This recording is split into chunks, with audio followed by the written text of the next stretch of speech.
BBC Sounds. Hey, this episode contains a little bit of strong language, so if that's not your thing, have a listen to something else on BBC Sounds and come back next week. My name's Joe O'Connor. I'm a filmmaker from Sheffield, and together with a couple of friends run a documentary production company called Puzzle Glass Films, and I've got a friend called Dave. I mean, I've seen many goats before, but this goat has 3 legs. Dave's an interesting fellow. He's very noisy. He's very good-hearted. He's very loyal to his friends, and he really likes working with people to kind of complete funny goals and tasks and things like that. And I got to know him cycling across India with him. So he just loves these sort of big endurance challenges to raise money for charity. In fact, maybe it's better if Dave explains for himself. My name's Dave. I'm from Derbyshire. I'm a geography teacher. And yeah, so I like my outdoors, and I like a bit of running and just helping people. Yeah, because it was about 6 months before the trip started. Joe asked me in the pub, how many marathons can you run in 10 days? So I think I said 10 marathons in 10 days. And then we came up with this idea to run 10 marathons in 10 days across Ireland. I mean, that was Joe's idea. He has a lot of family in Ireland, and we wanted to try and raise money for charity, and we thought that this was probably one of the only times that we were going to be able to do this sort of trip and succeed. My friend Chris, I met from the University of Sheffield. We, studied biology together for a number of years. A really good friend of mine. He really likes running, so I thought this was the guy who needs to join me on this running trip. So I'll lead you on to Chris. He kept on asking me. He kept on asking everyone he met, actually, in university, like really unreasonable people who could never have achieved it. Oh, do you want to cycle 10,000 miles around Asia with me? And I said, no, Dave, I hate cycling. But if you ever do a running thing, then I will. So then I had to, really, as soon as he said, I'm going to run 10 marathons 10 days, which I thought was a daft idea, because I, unlike Dave, had done some marathons before. And my experience of marathons is you do one, and then you can't run for a week because your body's destroyed, which is still what I think, to be honest. It's really hard to run a marathon every day, as it turns out. 6 months before we started, Joe asked me, do you want to run 10 marathons in 10 days? And I suppose I should have probably thought more about it at the time, but I said yes. I mean, before I'd ran a marathon before, I'd never ran 2 marathons, in 2 days, let alone 10 marathons in 10 days. So I suppose I should have thought about it more at the time. But yeah, I mean, it was, in terms of asking my parents, I told them I was going to run 10 marathons in 10 days. And then my mum said, you're bloody stupid. And yeah, I suppose maybe I was, I'm not sure. But yeah, I mean, we did a lot of training before it. We were over the 6 months. We're doing started off about 5k every day for 4 or 5 days a week, and then progressively built that up to maybe 10k, and then by the end of the last month, we were doing about 15k, so almost like a half marathon. Well, I realised on arrival the day before we started, because I was intended to be like a support runner, essentially. I was going out for a lad's holiday with like 5 of my best friends in the world, and doing a bit of running with Dave through Ireland. I was never intending to do a marathon every day. I thought it was probably beyond my fitness at the time and my conditioning at the time.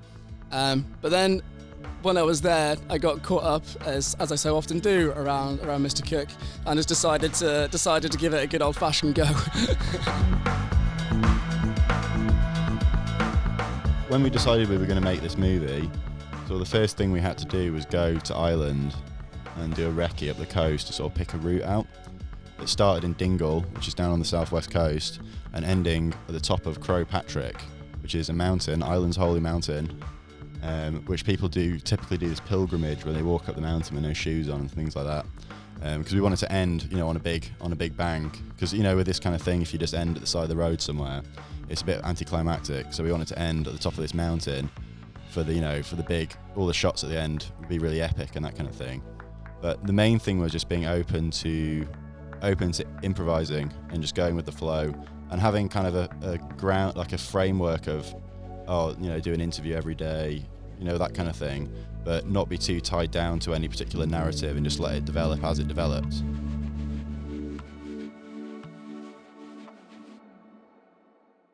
Marathon 1 felt really good. We did Marathon 1 in pretty good time. I think it was about 4.5 hours. And we didn't feel too bad after that. And I suppose it was just after thinking of we'd got 9 more to go. Maybe that was a little bit daunting at that point. But we felt all right. There was no injuries in Marathon 1. Only from Marathon 2 onwards, there was injuries. Yeah, we were so giddy and excited on Marathon 1. Like, there's a tiny bit in the film where we ran past the site where in The Force Awakens and Star Wars they filmed, Luke Skywalker goes to his little hermitage bit. We started skanking around the place and having a lightsaber fight. It's just kind of typical of the kind of banter that occurred on that run. It was a complete outrage. There is no man on earth who I wouldn't have got bored with after like spending hours and hours and hours running down a road. I hate road running. I like off-road running up and down mountains. But with David Cook, it was a pleasure. Every single second was hilarious. I swear down. Yeah, very high spirits. It felt maybe like the impossible was possible at that point. The one worrying thing we noticed on the first day was that Dave's nipples started to bleed. And he had lots of blood all over his running shirt. Oh shit, look at that, you're bleeding at both nipples. I'm actually feeling alright, guys, it's alright. You sure? But yeah, I think it just looked worse than what it is. Actually, I didn't feel too bad with the nipples. Like, I was bleeding at both nipples at one point, and Joe and Sam, they pointed it out to me. And I had to take the shirt off because otherwise it was rubbing them a bit. I was a little bit worried the next day when I watched Dave try and get out of bed, and he was trying to go down the ladder of a bunk bed in a hostel, and it was taking him an extremely long time. And I was thinking, if he can't go down this ladder, how's he going to run 26.2 miles? Yeah. We're still unsure about that, but it seems to have happened. And that's what I was feeling after marathon. Well, actually, we should have stretched like after Marathon 1, and it sounds really obvious but we should have stretched because at the start of Marathon 2 we were extremely stiff, and yeah, that definitely didn't help. I don't know, Dave. It's bad science, but at the end of the day, you didn't stretch and you finished, and I did, and I didn't. So maybe runners out there, stretching is not what you need to do. Just gotta keep doing what we're doing. Just keep those legs moving. Gotta stretch. Just run. You gotta stretch. Run. I need to stretch, he doesn't because he's from Yorkshire.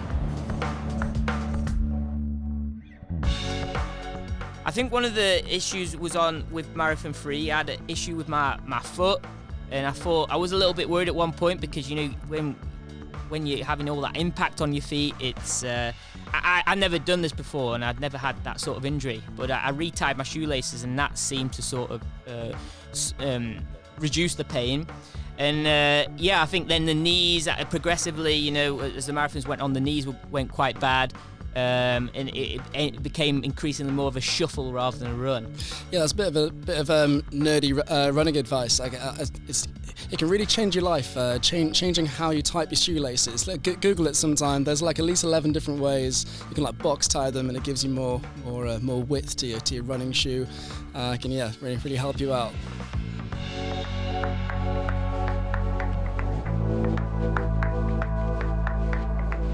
So like, I've done like a lot more like fast running than Dave had done before. So with the pace and everything, up until 5.5 marathons through, apart from a small amount of nipple chafing myself, I was absolutely fine. And then I started feeling these twinges in my right knee, because I tend to toe strike. So there's two very different ways of running. So Dave was very traditional Western runner, like you smack that floor with your heel.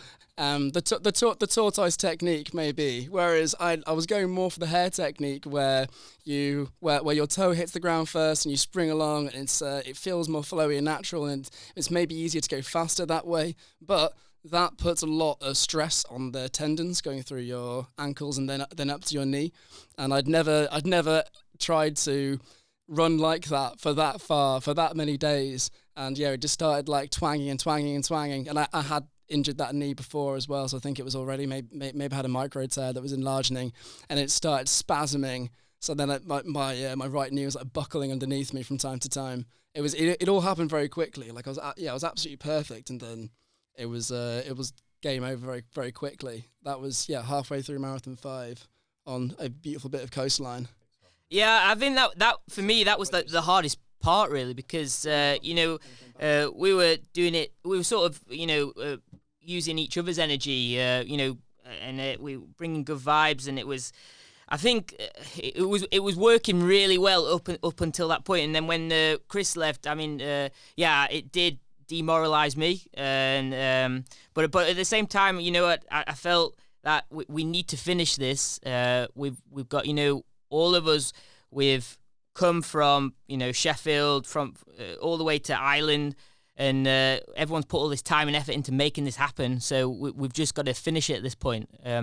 So, I mean, if these guys weren't around, I probably, would have quit long before. I had two moral conundrums. It was when Dave just mentioned when Chris stopped running, life got a lot harder. And it all did really feel a lot more serious, because before they'd been sort of chatting and singing and having a great time. And then when it was just Dave on his own, he was just sort of headphones in, silently, just trying to knock the miles out. And it suddenly felt a lot more serious.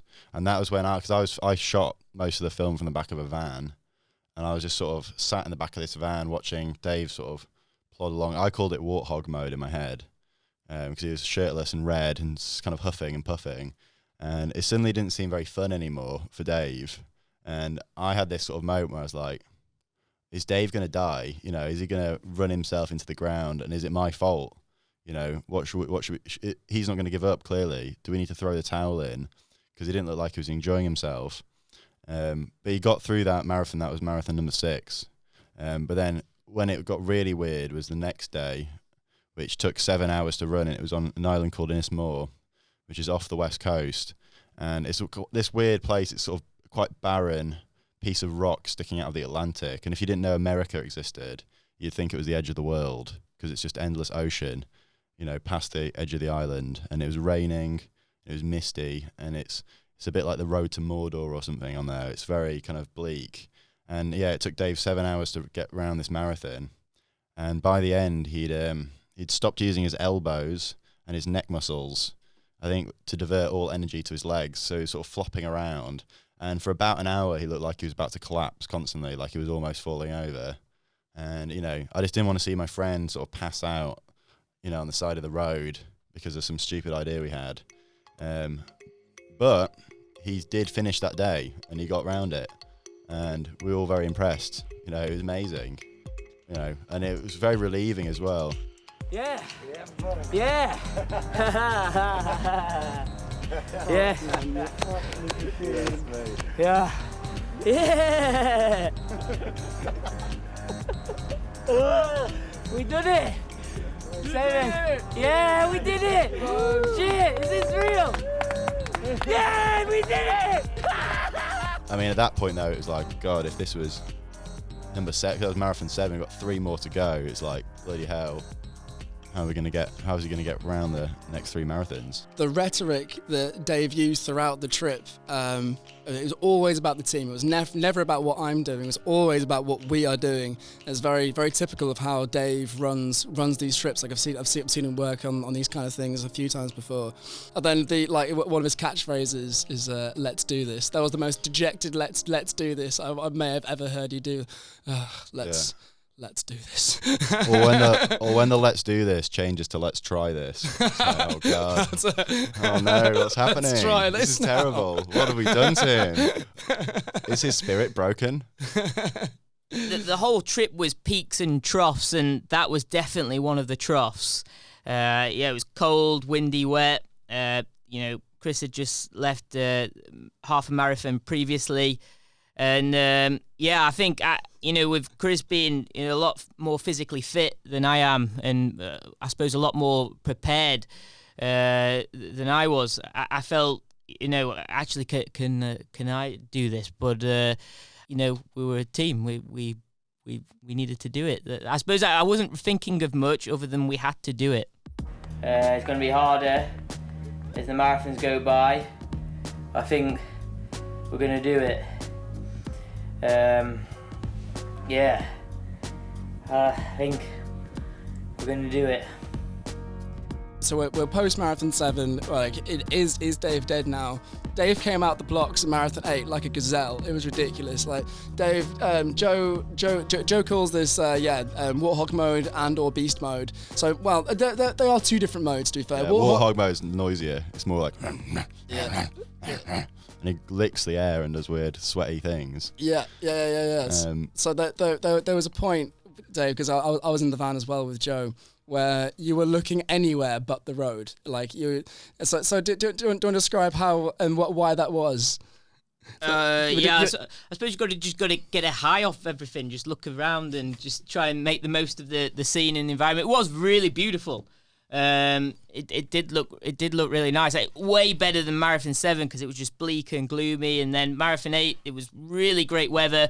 And then the scene was awesome. And there were all these animals and there was points in that run which were unbelievable. At the cliffs of Mohar, running down cliffside with horses chasing you and things like it was like a Guinness advert where the Atlantic all steely grey crashing below you. It was epic. We were raising money for Action Against Hunger, which is a food security charity operating in sub-Saharan Africa and South American economically deprived areas. And, previously I was working in South Africa as a crop researcher and, I'd experienced, saw what was, I suppose, happening in those areas and it was going to a good cause. So, again, having that charity element of this trip and raising money for the charity. So far, I think we've raised about £2,000 to £3,000 through the project for Action Against Hunger. And I suppose trying to make that positive impact again just helped us through it. Should have on the line now a man who's starting a big run and part of his 10 marathons in 10 days, and his name is Dave Cook. Hi, Dave. How are you? Hey, it's very good, Kevin. How are you? I'm great. Are you in a windy area, Dave? I tell you what, it's a little bit hilly around here. Yeah, and it is a little bit windy as well. You're right. So, just to have a little recap, Marathon 7 took 7.5 hours, or something like that, 7 hours, I think, sorry. Yeah. Marathon 8 took 4 hours 13, somehow. I think that's what's called breaking through the wall. Because after that, Dave sort of seemed to be unstoppable. But on the evening of Marathon 8, we met two very special people at a hostel where we were staying. And one of them was an American, she was American and kind of Irish because she'd lived in Ireland for so long, a lady called Sam. And the other person was Sam's goat. Well, it's not really fair to say Sam's goat. They're basically, they're like best friends. And the goat's called Go-Go, and Go-Go's got 3 legs. And we spent a lovely couple of days, because we stayed in that hostel for a few nights, just hanging out with Go-Go, watching TV with her. Dave took her for a walk. Dave and Go-Go really got on very well, actually. And it's the happiest I've ever seen Dave. And the only time I've ever seen Dave cry was when he saw Go-Go for the first time. And he was so happy that a tear came out of his eye. It's a girl! He was so happy about it, and he was wiping tears from his eyes just for pure joy. And I've never seen Dave cry before, and it was really nice. It made me feel really good. I mean, I've never seen a goat in a house before, and I've never seen a goat with 3 legs, and this is the best 3-legged goat I've ever met. A goat called Lady Go-Go, and I think that definitely boosted morale. I took Lady Go-Go for a walk. We did some interval training up the stairs. That was amazing. We tried to play football, but it didn't quite work. And then she doesn't like football. No, didn't like football. We figured that one out quite early. More of a Hurley fan, I think. We got it on film, so it definitely happened. I suppose from Marathon 7 onwards, the whole thing was a bit delirious and quite incredible, really. I don't know how we changed from running 7.5 hour marathon in Marathon 7 to going 4 hours 13, was it? I don't know. Well, only you can answer that question. That was all on you. Marathon 9, let's do this! See you, Sam! Good luck! Way! So I came back in halfway through Marathon 9, wasn't it? Sorry, yeah, you did all of 8 by yourself. Yeah, incredibly fast. Yeah. Halfway through 9. I think at that point we'd gone mad though. Yeah. Like pretty much the whole team had gone mad, and And I think that it was at that we sped up because we'd hit the low point and things could only get better, and then we were almost there.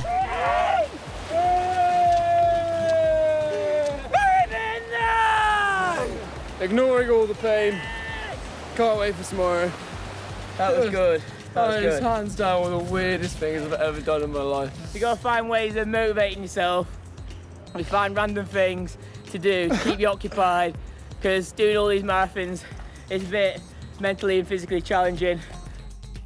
Marathon 10, at the time, I suppose this was when it was feeling real that actually we were going to finish this thing, and it was quite the scenery I remember was quite epic. There was wind going along through the river, and all this water vapor was picking up on our faces, and it was quite an extraordinary scene. And I suppose we were feeling good, and then halfway through the marathon 10 we saw Patrick, and seeing that finish line at that point, we thought, wow, we're almost there. And although Patrick was pretty big, it was something like 750 meters, and to finish on Patrick was it was quite a tough one. Wait, how high was Patrick? That in feet, so 750 feet. 750 feet, sorry. Yeah, more like 300 meters. It which felt is still like that. Not a trivial amount of meters of climb after you've just run 10 marathons. You need the finish line, and you need it to be a big one. And so it was quite cruel, probably, from my point of view, just making Dave climb a mountain after running 10 marathons in a row. But it was worth it. Patrick is a pilgrimage mountain for a great reason. It's got like an archipelago of islands below us in the sea, which were glowing golden in the evening sunset night. It is the holy mountain for a reason. Yeah, there, it's amazing. I do remember Dave at one point saying that maybe we should do it in bare feet, which seemed like a great idea around about marathon 2, but I'm not sure. Not going to happen. Well, you had more tape than skin on your feet by the end, so not sure that would have been a great idea. Oh, they were minging. His feet. Whoa. His feet have always been minging. Go on. Yeah, I mean, it definitely seen better days before the marathon, but I suppose quite a few blisters, taped it up. But the rocks on marathon 10 as well, going up Patrick. I mean, I wouldn't have. I mean, it seems like a great idea. A lot of these things seem like a great idea before you do it. It seemed like a great idea to finish on the mountain, Patrick. It felt like we'd accomplished something special, and we accomplished it with a team which, I'm glad we accomplished it with this team. We wouldn't have done it without that team, and I felt, that was a really good moment, and it felt special.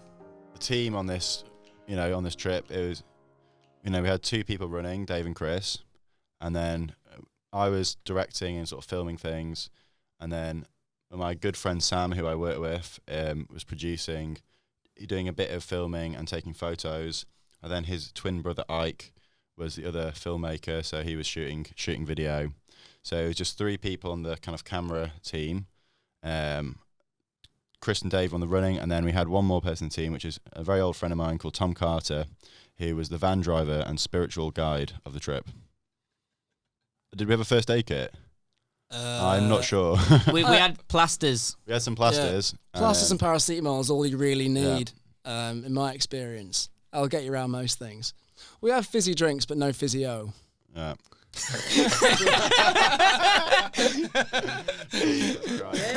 Good. What are we going to do next? I don't know. We'll do something. We'll think of something, We'll man. think of something. I think it's going to be a good documentary, this. Yeah, we'll see. Yeah. See the people out there like it. Epic finale. What I suppose I feel now is that, if we can do that, then we can definitely do other trips. Maybe we can run 20 marathons in 20 days, or we can, I don't know, constructing Yorkshire pudding and sail around the world or something like that. We can do other things. I would agree with that. I think if there's a take-home message at all from what we did, it's that if you want to do something that sounds a bit impossible, then what you really need to do is decide to do it and then turn up and give it a go. Less think, just do. Was the mantra that got repeated a lot of times. We just sort of set this stupid goal. We didn't really know why we were doing it, and we just did it anyway, and it was great. Okay, so if anyone is interested in watching our film, all you've got to do is Google Dave Goes West, and there are a few different places you can watch it. And yeah, I hope you enjoy it. Thanks very much for listening. If you've got an idea that you'd like to turn into an episode of this podcast, get in touch at originalpilotmaterial.thesocial@bbc.co.uk, and for more episodes, subscribe directly on the BBC Sounds app or wherever you listen to podcasts. Original Pilot Material is made by Paul Carlin, Ali McRae, Ross Semple, Kirsty Drain, Paul McFadgen and Anthony Brown. This episode was hosted by Joe O'Connor, Dave Cook and Chris Jones. In the next episode, we've got some gnarly tales from the skate park. I've had many surgeries. I've had full joint reconstruction on my elbow multiple times. I've had umpteen casts on, I can't even remember how many. But the one injury that really stays with me, that probably scarred me the most, didn't actually happen to me. It happened to my twin sister. Catch you next time.